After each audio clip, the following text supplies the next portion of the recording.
There is a number so large that no government on earth can verify it, no economist can fully explain it, and no bank statement will ever show it.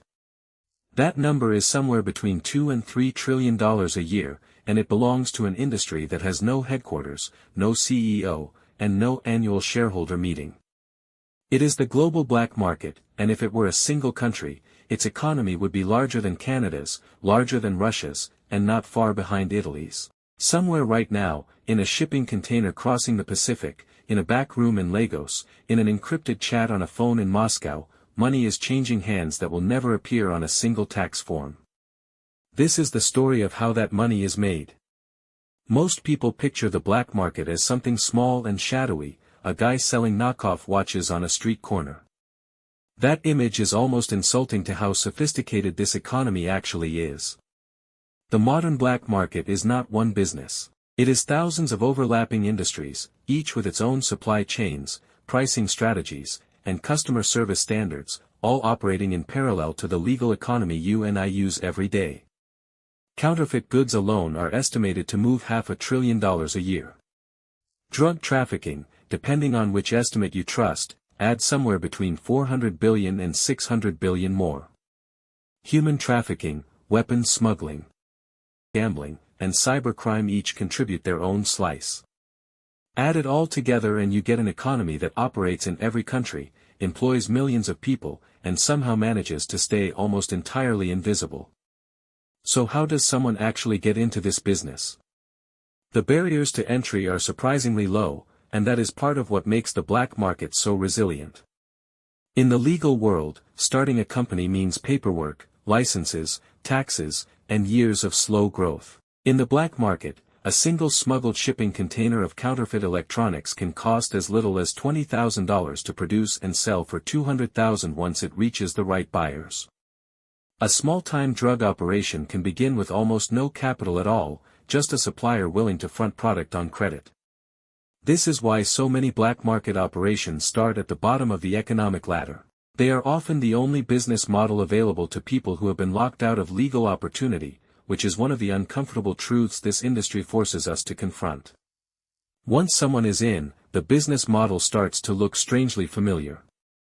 Every black market operation, whether it is selling fake designer handbags or laundering stolen cryptocurrency, is really just solving the same three problems as any legal business. How do you produce the product, how do you distribute it, and how do you get paid without getting caught? The genius of the modern black market is that it has borrowed almost every efficiency trick from legitimate business and applied it with none of the ethical restraint. Cartels use logistics software. Counterfeit factories run quality control checks.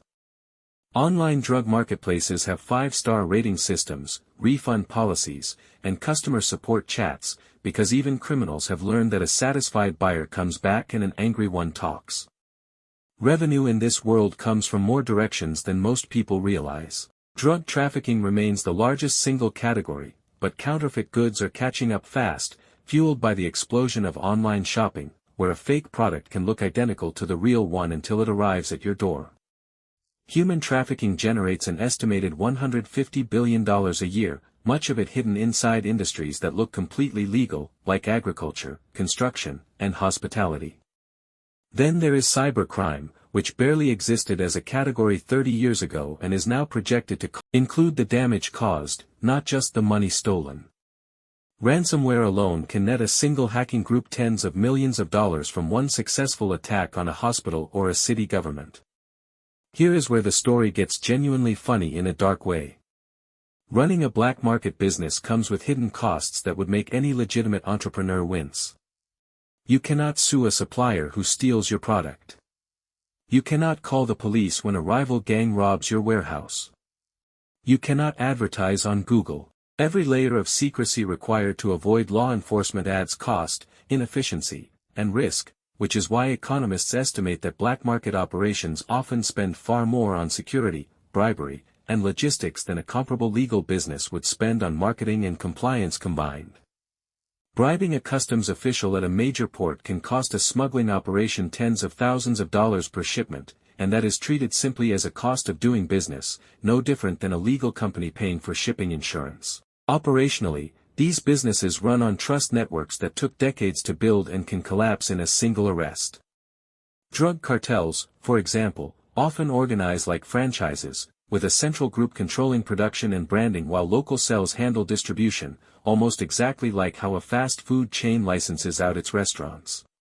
Counterfeit goods often pass through 5 or 6 different hands before reaching a customer, each one adding a small markup, each one insulated from the other so that if one link gets caught, the whole chain does not collapse. It is, in a strange way, one of the most decentralized and resilient business structures ever created, built entirely out of necessity.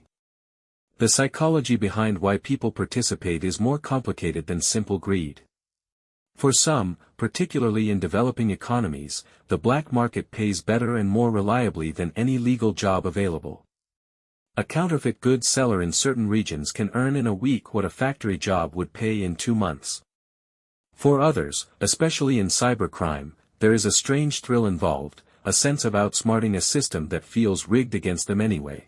And for the people at the very top of these operations, the ones running cartels or trafficking networks, the motivation looks almost identical to any ruthless corporate executive: market share, brand loyalty, and eliminating the competition, just with violence instead. The risks, of course, are enormous, and they scale with how high up the chain you sit. Street-level sellers face the highest chance of arrest but the lowest financial reward. The people at the top face lower personal risk of getting caught but catastrophic consequences if they do, including decades in prison or, in some regions, execution. Then there is the risk that rarely gets discussed: getting cheated by your own criminal partners, since none of these agreements are enforceable in any court. More money is lost in the black market to internal betrayal than most people would ever guess. Real examples make this less abstract. The Sinaloa Cartel, at its peak under Joaquin Guzman, better known as El Chapo, was estimated to generate as much as $3 billion a year, rivaling the revenue of major public corporations, all while operating a distribution network stretching across dozens of countries. On the counterfeit side, entire cities in parts of Asia have built local economies almost entirely around producing fake luxury goods, with some estimates suggesting the fake handbag and watch trade alone costs legitimate luxury brands over $30 billion annually in lost sales. In the cyber world, the Conti ransomware group reportedly extracted more than $180 million from victims in a single year before internal leaks exposed their operations and effectively ended the group. Reminder that even in the underworld, nothing stays hidden forever. The biggest mistakes in this industry almost always come down to the same thing: growing too fast and becoming too visible. Every major cartel takedown, every counterfeit ring exposed, every cybercrime group dismantled, tends to follow the same pattern. Success breeds overconfidence. Overconfidence leads to sloppy communication, flashy spending, or expansion into markets that attract too much attention. Pablo Escobar's downfall was accelerated in part by his own public visibility: buildings with his name on them, private zoos, a level of wealth so obvious it became impossible. So what is the actual profit potential here? It depends entirely on where you sit in the pyramid. At the bottom, profit margins can be thin and dangerous, barely above what a legal minimum wage job would offer, just with far higher risk. At the top, the numbers become almost unbelievable, with major trafficking networks generating profit margins that would make any Fortune 500 company jealous, sometimes exceeding 80 or 90% once product costs are covered, because there is no tax, no regulation, and no legal liability eating into the revenue. That margin is exactly why, despite billions of dollars spent globally on enforcement every year, the black market has never shrunk. It has only adapted. Which brings us back to that original number, somewhere between $2 and $3 trillion a year, moving through an economy with no borders, no oversight, and no official address.